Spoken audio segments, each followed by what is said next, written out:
ओम नमः शिवाय। भगवान शिव अपने भक्तों पर करुणामय हैं। वे भक्तों द्वारा की गई थोड़ी सी पूजा आराधना से भी प्रसन्न हो जाते हैं।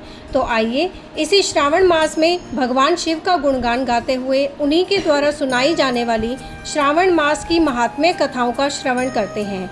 तो आइए आज की कथा आरंभ करते हैं। सनत कुमार बोले, हे देव, श्रावण मास के वारों के सभी व्रतों को मैंने आपसे सुना, किंतु आपके वचनामृत का पान करके मेरी तृप्ति नहीं हो रही। हे प्रभु, श्रावण के समान अन्य कोई भी मास नहीं है, ऐसा मुझे प्रतीत होता है। अतः आप तिथियों का महात्म्य बताइए। शिव बोले, हे सनत कुमार, मासों में कार्तिक मास श्रेष्ठ है, उससे भी श्रेष्ठ माघ कहा गया है, उस माघ से भी श्रेष्ठ वैशाख है और उससे भी श्रेष्ठ मार्गशीर्ष है, जो श्री हरि को अत्यंत प्रिय है। विश्व रूप भगवान से उत्पन्न होने से ये चारों मास मुझे प्रिय हैं, किंतु 12 मासों में श्रावण मास तो साक्षात शिव का रूप है।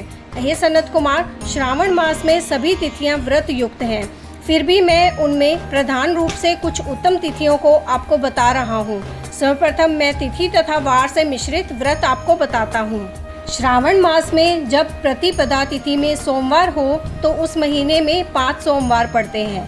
उस श्रावण मास में मनुष्यों को रोटक नामक व्रत करना चाहिए। यह रोटक नामक व्रत 3.5 महीने का भी होता है। यह लक्ष्मी की वृद्धि करने वाला तथा सभी मनोरथों की सिद्धि करने वाला है। हे मुने, मैं उसका विधान बताऊंगा, आप सावधान होकर सुनिए। श्रावण मास के शुक्ल पक्ष में प्रतिपदा तिथि को जब सोमवार हो तब विद्वान प्रातःकाल ये संकल्प करे, मैं आज से आरंभ करके रोटक व्रत करूंगा।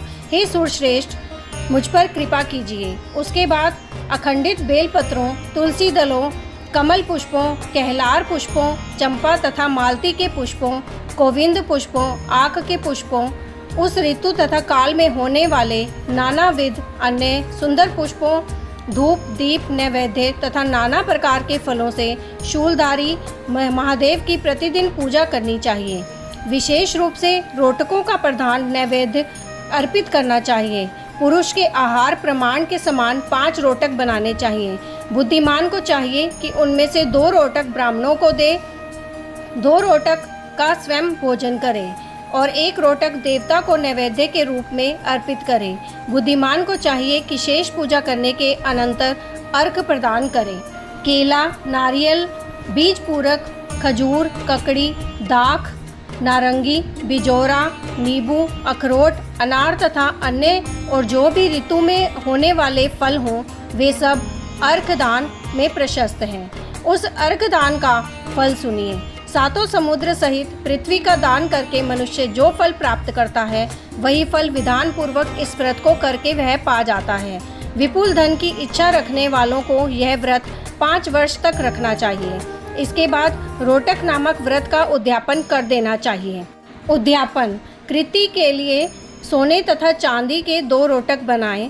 प्रथम दिन अधिवासन करके प्रातःकाल शिव मंत्र के द्वारा घृत तथा उत्तम बेलपत्रों से हवन करें।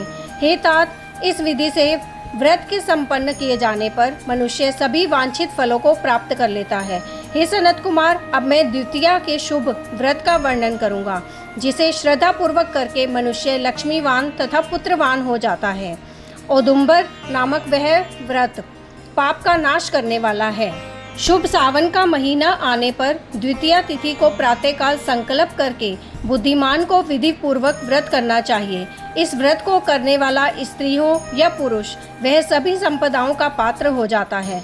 इस व्रत में प्रत्यक्ष गूलर के वृक्ष की पूजा करनी चाहिए, किंतु गूलर वृक्ष ना मिलने पर दीवार पर वृक्ष का आकार बनाकर इन 4 नाम मंत्रों से उसकी पूजा करनी चाहिए।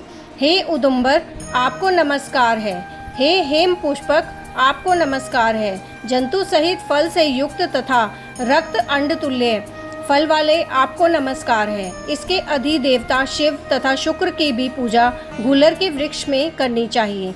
इसके 33 फल लेकर 3 बराबर भागों में बांट देना चाहिए। इनमें से 11 फल ब्राह्मणों को दान कर देना चाहिए, 11 फल देवता को अर्पण करें और 11 फलों का स्वयं भोजन करें। उस दिन अन्न का आहार नहीं करना चाहिए। शिव तथा शुक्र का विधिवत पूजन करके रात में जागरण करना चाहिए।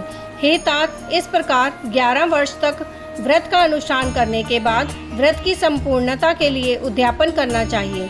सुवर्ण में फल पुष्प तथा पात्र सहित एक गूलर का वृक्ष बनाएं और उसमें शिव तथा शुक्र की प्रतिमा का पूजन करें।